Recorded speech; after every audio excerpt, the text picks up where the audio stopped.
ശ്രീമതി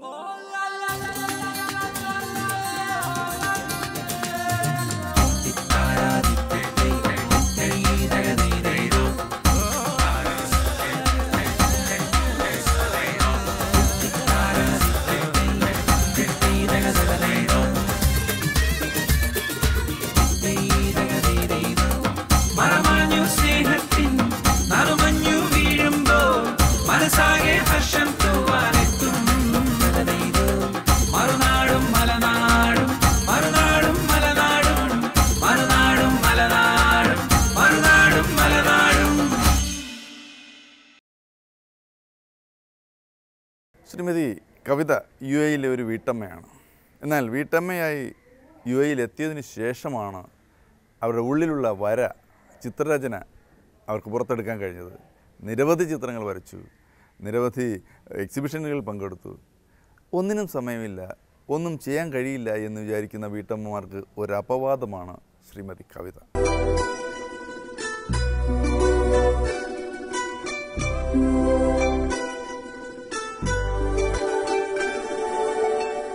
നമസ്കാരം, എൻ്റെ പേര് കവിത. നാട്ടിലെൻ്റെ വീട് കോട്ടയത്താണ്. ദുബായിൽ താമസിക്കുന്നു. ദുബായിൽ ഹോർലാൻഡ്സ് ഏരിയയിലാണ്.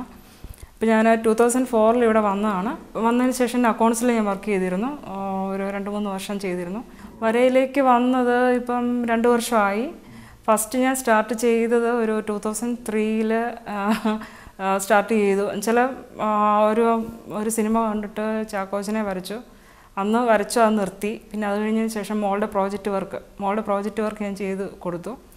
അതിലേക്ക് വന്നു. അപ്പം സ്കൂളിലെ ടീച്ചേഴ്സൊക്കെ ആണെങ്കിലും നല്ല അഭിപ്രായം പറഞ്ഞു. പിന്നെ അങ്ങ് മോൾക്ക് വേണ്ടിയിട്ട് ഞാൻ ചെയ്ത് ചെറിയ ക്യാൻവാസിൽ തുടങ്ങി.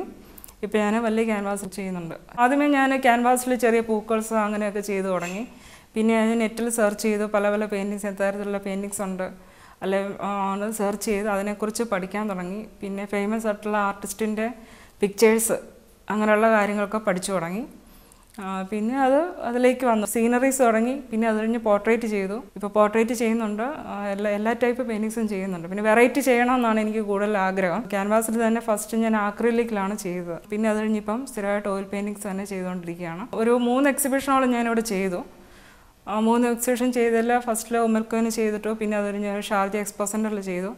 പിന്നെ വീണ്ടും ഉമ്മൽക്കോയിന് തന്നെ ഒരു ഇന്ത്യൻ സ്കൂളിൽ ചെയ്തു. അപ്പോൾ അങ്ങനെ ആൾക്കാർ ഞാൻ അത് കണ്ടിട്ട് അഭിപ്രായം പറഞ്ഞു. അങ്ങനെ വരച്ചു കൊടുക്കാമോ എന്നൊക്കെ ചോദിച്ചു. അങ്ങനെ വരച്ച് കൊടുത്തിട്ടുണ്ട്. ആൾക്കാർക്കൊക്കെ ഇഷ്ടപ്പെട്ട് തുടങ്ങിയിട്ടുമുണ്ട്. അങ്ങനെ ഒരു എക്സ്പീരിയൻസ്. പിന്നെ നമ്മൾ ഷാർജ എക്സ്പോ സെൻറ്ററിൽ വെച്ചിട്ട് ഒരു സേവനത്തിൻ്റെ ഒരു പ്രോഗ്രാമുണ്ട്. അന്ന് നമ്മുടെ ഷാർജ ഇന്ത്യൻ അസോസിയേഷൻ പ്രസിഡൻറ്റ് വന്നിരുന്നു. അന്ന് സാറിന് ഒരു ഗിഫ്റ്റ് കൊടുക്കണമെന്ന് വലിയൊരു ആഗ്രഹമായിരുന്നു. ഞാനത് കൊടുത്തു. പക്ഷേ അന്ന് സ്റ്റേജിൽ കൊടുത്തു കഴിഞ്ഞപ്പോഴാണ് സാറിൻ്റെ ബർത്ത്ഡേ ആണെന്ന്, 60ാമത്തെ പിറന്നാളാണെന്നുള്ളത് ഞാൻ ആ സ്പോട്ടിലാണ് അറിയുന്നത്. അപ്പോൾ എനിക്കൊരു വലിയൊരു എക്സ്പീരിയൻസ് ആയി. സാറിനത് കൊടുത്തു കഴിഞ്ഞതിന് ശേഷം വലിയൊരു എക്സ്പീരിയൻസ് ആയി. എക്സിബിഷൻ കണ്ടിട്ട് അതിലൊരാൾ വന്ന് എൻ്റെ ഒരു അമ്മയുടെ ഒരു ഫോട്ടോ തന്നിട്ട് പറഞ്ഞു, എനിക്ക് ഇതുപോലെ ഒരെണ്ണം വരച്ച് കൊടുക്കാമോ എന്ന് ചോദിച്ചു. ഞാൻ പറഞ്ഞു, ഞാൻ ഫസ്റ്റ് ടൈമാണ്, ഞാൻ ശ്രമിച്ച് നോക്കാം എന്നുള്ള രീതിയിൽ ഞാൻ പറഞ്ഞു. പക്ഷേ ഞാനത് വരച്ചു. അവർക്ക് നല്ല അഭിപ്രായമായിരുന്നു. അപ്പോൾ അവർ പറഞ്ഞു, ഞങ്ങൾക്കിത് എൻ്റെ വീട്ടിൽ കൊണ്ടുവയ്ക്കാനായിട്ടാണ് താല്പര്യം എന്ന് പറഞ്ഞവർ നാട്ടിൽ കൊണ്ടുപോയി എന്നെ വിളിച്ച് നല്ല അഭിനന്ദനങ്ങൾ പറഞ്ഞു. കാരണം എൻ്റെ ഫസ്റ്റ് പോർട്രേറ്റ് ചിത്രം അത് നല്ല അഭിപ്രായം കിട്ടി ഫാമിലിയുടെ നാളിൽ എല്ലാവരും. പിന്നെ അത് കഴിഞ്ഞ് ലാലേട്ടൻ്റെ ഒരു പടം വരച്ചു. അത് ഞാൻ കഴിഞ്ഞ് വെക്കേഷന് പോയപ്പോൾ നാട്ടിൽ കൊണ്ടുപോയി. അതും നല്ല അഭിപ്രായമാണ് കിട്ടിയത്. ഇപ്പം ഞാൻ ലാലേട്ടൻ്റെ ഒരു പെൻസിൽ സ്കെച്ച് ചെയ്തിട്ടുണ്ട്. അപ്പോൾ ഒരവസരം കിട്ടുവാണെങ്കിൽ തീർച്ചയായിട്ടും ഞാനത് ലാലേട്ടന് ഗിഫ്റ്റായിട്ട് തന്നെ കൊടുക്കുകയും ചെയ്യും. അതിൻ്റെ ഒരു വലിയൊരു ആഗ്രഹമാണ്. പക്ഷേ ഞാൻ കൊടുക്കും. എന്ന അവസരം കിട്ടുന്നതെന്നറിയില്ല. കുറേ പടംസ് ഞാൻ ഇപ്പോൾ ചെയ്തുകൊണ്ടിരിക്കുകയാണ്. രാജസ്ഥാനി പെയിൻറ്റിങ്സാണ് ഞാൻ ഇപ്പോൾ ചെയ്തുകൊണ്ടിരിക്കുന്നത്. പിന്നെ അത് കൂടാതെ ഒരു പാർത്ഥസാരഥി, അതായത് ഗീതോപദേശം ചെയ്യുന്നുണ്ട്. ഇപ്പോൾ രാജസ്ഥാനി പെയിൻറ്റിങ്സ് കംപ്ലീറ്റ് ആക്കിയില്ല. അതും കുറച്ച് വർക്കുണ്ട്. അത് ഈ ഒരാഴ്ചയ്ക്ക് അതും തീരും. അത് കഴിഞ്ഞിട്ട് വേണം. ഇടയ്ക്ക് ഞാനൊരു പിക്ചർ തന്നെ കൊണ്ടിരിക്കുകയല്ല, ഒരെണ്ണം ചെയ്തിട്ട് മാറ്റി വെച്ചിട്ട് അടുത്തത് തുടങ്ങും. അങ്ങനെയാണ്. എൻ്റെ സിസ്റ്റർ ഇൻ ലോസ് 2 പേരുണ്ട്. അവർക്ക് നേരത്തെ തന്നെ കഴിവുണ്ട്. പിന്നെ ഞങ്ങൾ 3 പേരും കൂടി ഇത് ചെയ്തിട്ടുണ്ട്. 3 പേരും കൂടി എല്ലാവരും അങ്ങോട്ടും ഇങ്ങോട്ടും സപ്പോർട്ട് ചെയ്ത് എല്ലാ കാര്യങ്ങളും ഞങ്ങളെല്ലാം ചെയ്യുന്നുണ്ട്. പിന്നെ എൻ്റെ മോള് മെയിനായിട്ടും എന്നെ കണ്ട് സപ്പോർട്ട് ചെയ്ത്, അവൾ നല്ല സപ്പോർട്ടാണ്. പക്ഷേ ഇപ്പോൾ മോള് തന്നെയാണ് ചെയ്യുന്നത്. മോൾക്ക് വേണ്ടിയിട്ട് എല്ലാ സപ്പോർട്ടും ഞാൻ ചെയ്ത് കൊടുക്കുന്നുണ്ട്. ഞങ്ങൾ വരയ്ക്കുമ്പോൾ ഞങ്ങൾ 2 പേരും കൂടി ഒരുമിച്ച് ഇരുന്നേ വരയ്ക്കുള്ളൂ. എന്തെങ്കിലും അഭിപ്രായം ഉണ്ടെങ്കിൽ അങ്ങോട്ടും ഇങ്ങോട്ടും ചോദിക്കും. ഞാനങ്ങോട്ട് ചോദിക്കും, മോളിങ്ങോട്ട് പറയാൻ അനുസരിച്ച് ഞാൻ ചെയ്യും. പിന്നെ മോളും ചോദിക്കും, ഞാൻ തിരിച്ചങ്ങോട്ട് പറയും. പിന്നെ ഹസ്ബൻഡ് നല്ല സപ്പോർട്ടാണ്. പിന്നെ എൻ്റെ ബ്രദേഴ്സ് 2 പേരുണ്ട്, അവരും നല്ല സപ്പോർട്ടാണ്. ഹസ്ബൻഡ് വിനോദ്. ഹസ്ബൻഡ് ഇവിടെ ഓട്ടോകാഡ് ഡ്രാഫ്റ്റ്മാനായിട്ട് വർക്ക് ചെയ്യുന്നു ഗിസൈസിൽ. മോള് കാവ്യ ന്യൂ ഇന്ത്യ മോഡൽ സ്കൂളിൽ ഗ്രേഡ് 6 പഠിക്കുന്നു. മോള് ഭരതനാട്യം, മോഹിനിയാട്ടം അതിൽ ആക്റ്റീവാണ്. അവളിപ്പോൾ 6-8 വർഷത്തോളം അത് പഠിക്കുന്നുണ്ട്. പിന്നെ മോളും ചിത്രകല എന്ന് വെച്ചാൽ മോളും ആ ഒരു പല വെറൈറ്റി അവൾ ചെയ്യുന്നുണ്ട്.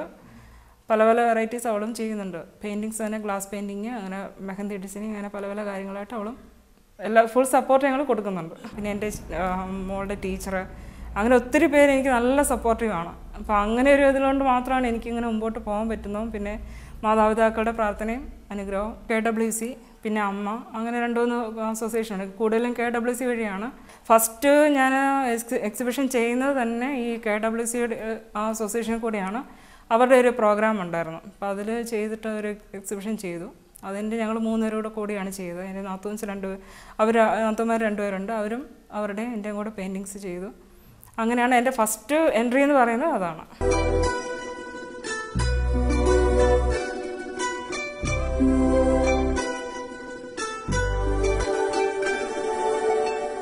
നാട്ടിലത്തെ ജീവിതം ഇവിടുത്തെ ജീവിതം തമ്മിൽ ഒത്തിരി വ്യത്യാസമുണ്ട്. കാരണം ഇവിടെ എന്ന് വെച്ചാൽ നമ്മൾ ഹൗസ് വൈഫ് ആണെങ്കിൽ കൂടെ രാവിലെ നമ്മൾ എഴുന്നേറ്റ് വീട്ടിലത്തെ കാര്യം അങ്ങനെയുള്ള ആ ഒരു ജോലിയുള്ളവർ ജോലിക്ക് പോകും. അല്ലാത്തവർ വീട്ടിലിരുന്ന് ആ ഒരു അവരുടെ കഴിവ് പ്രകടിപ്പിക്കാൻ പറ്റാത്ത ഒരു അവസരങ്ങൾ പല വീട്ടമ്മ എനിക്ക് അനുഭവം ഉണ്ടായിട്ടുണ്ട്. മറ്റുള്ളവർക്കും ഇതേ അനുഭവം തന്നെ ഉണ്ടായിട്ടുണ്ടെന്നാണ് എൻ്റെ വിശ്വാസം. അങ്ങനെ ഉണ്ടാവും, കാരണം ഇവിടുത്തെ ലൈഫ് അങ്ങനെയാണ്.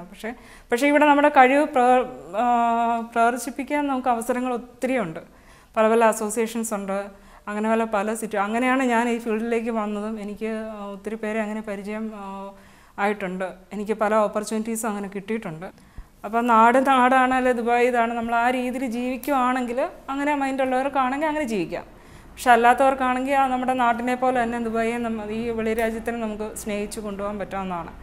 നമ്മൾ ആ ഒരു നമ്മുടെ കഴിവ് ഉള്ളിൽ ഒതുക്കിക്കൊണ്ട് വീട്ടിനകത്ത് ഇരിക്കരുത് എന്നുള്ളൊരു അഭിപ്രായം എനിക്കുള്ളൂ. പക്ഷെ അങ്ങനെ ഇരുന്ന് കഴിഞ്ഞാൽ തീർച്ചയായിട്ടും ആ ഒരു വേർതിരിവ് നോക്കുണ്ടാവും. ദുബായ് ആണ് അല്ലെ വെളിരാജ്യമാണ്, ഇവിടെ നാട്ടിലത്തെ പോലൊന്നും ഇല്ല.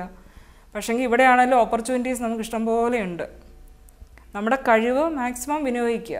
നമുക്ക് വേറെ എന്തെങ്കിലും കഴിവ് ദൈവം തന്നിട്ടുണ്ടാവും, ചിലപ്പോൾ ഡാൻസിലാണെങ്കിലും എന്തെങ്കിലും ഒരു കഴിവ്. പക്ഷെ നമ്മളത് തിരിച്ചറിയുന്നില്ല എന്ന് മാത്രമേ ഉള്ളൂ. ഇപ്പം ഞാനിത് എനിക്കിങ്ങനെ ഒരു കഴിവുണ്ട് എന്ന് പറഞ്ഞ് മനസ്സിലാക്കിയത് ഇപ്പോൾ ഇത്ര ആൾക്കാർ പറഞ്ഞു, എല്ലാ സപ്പോർട്ടും എനിക്ക് ഫാമിലിയിൽ നിന്ന് കിട്ടി. അപ്പം ഞാൻ പറഞ്ഞു വേറെ ഒന്നിനും പോകേണ്ട കാര്യമില്ല. എന്നെ സംബന്ധിച്ചിടത്തോളം ഞാൻ ഒത്തിരിയും കഷ്ടപ്പെട്ടെന്ന് വെച്ചാൽ പല പല മേഖലകളിൽ ഞാൻ അന്വേഷിച്ച് പല കോണ്ടാക്ട്സുമായിട്ട് ആൾക്കാരുമായിട്ട് ബന്ധപ്പെട്ട് അങ്ങനെ പല അറിവുകൾ ഞാൻ എടുത്തു. പക്ഷെ ഞാനൊരു പടം വരച്ചു കഴിഞ്ഞാൽ അത് കംപ്ലീറ്റ് ആക്കി, അല്ലെ അത് പൂർണ്ണമാക്കി, 100% ശരിയാണെന്ന് ഞാൻ ഒരിക്കലും പറയത്തില്ല. കാരണം അത് എൻ്റെ ഹസ്ബൻഡിനെ കാണിക്കും, എൻ്റെ ബ്രദേഴ്സിനെ കാണിക്കും, എൻ്റെ ഫ്രണ്ട്സിനോടെല്ലാം ഞാൻ കാണിക്കും ഇതെങ്ങനെയുണ്ട്, എന്തെങ്കിലും പോരായ്കയുണ്ടോ. അപ്പോൾ ഞാനത് ചോദിച്ചിട്ട് അതിനെന്തെങ്കിലും പോരായ്കയുണ്ട് അത് ഞാൻ കറക്റ്റ് ചെയ്തിട്ട് അത് ചെയ്തിട്ടേ പിന്നെ അടുത്ത പടം തുടങ്ങുകയുള്ളൂ. അത് ഞാൻ അവിടെ വെച്ചേക്കത്തില്ല ഒരിക്കലും. അങ്ങനെ ഒരു മൈൻഡില്ല.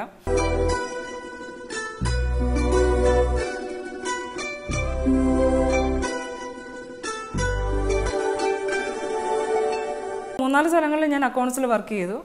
പിന്നെ അത് കഴിഞ്ഞ് പിന്നെ ഇപ്പം കാരണം ഇവിടുത്തെ ഒരു സിറ്റുവേഷൻ കാരണം നമ്മൾ ജോലിക്ക് പോയി കഴിഞ്ഞാൽ രാത്രി ആ ഒരു സമയത്തിൻ്റെ ഒരു പ്രശ്നം കാരണം ഞാനത് ജോലി വേണ്ടാന്ന് വെച്ചു. പിന്നെ ഹസ്ബൻഡിനെ സഹായിക്കുന്നുണ്ട്, ഓട്ടോകാഡ് ചെയ്യുന്നുണ്ട്, അതും കൂടെ ഞാൻ പഠിച്ചു.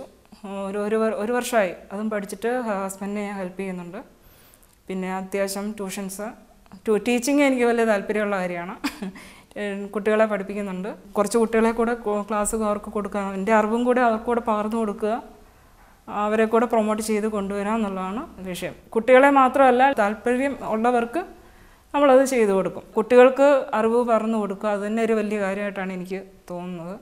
മാക്സിമം കുട്ടികളെ എത്രത്തോളം അതിലേക്ക് പ്രൊമോട്ട് ചെയ്ത് കൊണ്ടുവരിക എന്നുള്ളതാണ് എൻ്റെ ലക്ഷ്യം. കാരണം അവരുടെ കഴിവ് അവർ പ്രകടിപ്പിക്കണം. മറ്റുള്ളവർക്ക് അവരുടെ ഉള്ളിലുള്ള കഴിവ് എന്താണ്, അതിപ്പോൾ അത് ഡാൻസ് ആണെങ്കിലും പാട്ടാണെങ്കിലും അത് ചിത്രകലയാണെങ്കിലും എന്താണെങ്കിലും അതൊരിക്കലും അത് കളയല്ലേ എന്നുള്ളൊരു ഇതാണ് എനിക്ക് തരാനുള്ളത്. കാരണം ഒരിക്കലും കഴിവ് നഷ്ടപ്പെടുത്തില്ലാരും. കാരണം ഇതിപ്പോൾ ഞാനാണെങ്കിലും എനിക്ക് പെയിൻറ്റിങ്സിനോട് ഇതിനോട് വന്നത് തന്നെ കാരണം പല സപ്പോർട്ട് പല ആൾക്കാരിങ്ങനെ വരുന്നു പറഞ്ഞു ഇങ്ങനെ കണ്ടിന്യൂ ചെയ്യുക. എൻ്റെ ഫാമിലിയിൽ നിന്നാണെങ്കിലും നല്ല സപ്പോർട്ട്. അപ്പോൾ എനിക്ക് ആ ഒരു പ്രോത്സാഹനം എനിക്ക് കിട്ടിക്കൊണ്ടിരിക്കുകയാണ്. അപ്പോൾ അത് വഴി മുമ്പോട്ട് കൊണ്ടുപോകാൻ തന്നെ നമുക്കൊരു വേറെ തടസ്സങ്ങളൊന്നും ഇല്ലാതെ മുമ്പോട്ട് പോകാൻ നമ്മളെ ഒരു കോൺഫിഡൻസ് നഷ്ടപ്പെടുത്താതെ പോവുക. ഞാൻ നല്ല ഫുൾ കോൺഫിഡൻസോടുകൂടി ചെയ്യുന്ന ഒരു വർക്കാണ്. വലിയൊരു ഒത്തിരി പേരില്ല, എന്നാലും ഒരു സ്കൂളൊക്കെ ഇടണം അങ്ങനെയുള്ളൊരു ആഗ്രഹം എൻ്റെ മനസ്സിലുണ്ട്. അപ്പോൾ അത് നടക്കുമെന്നുള്ള വിശ്വാസത്തിലിരിക്കുന്നു.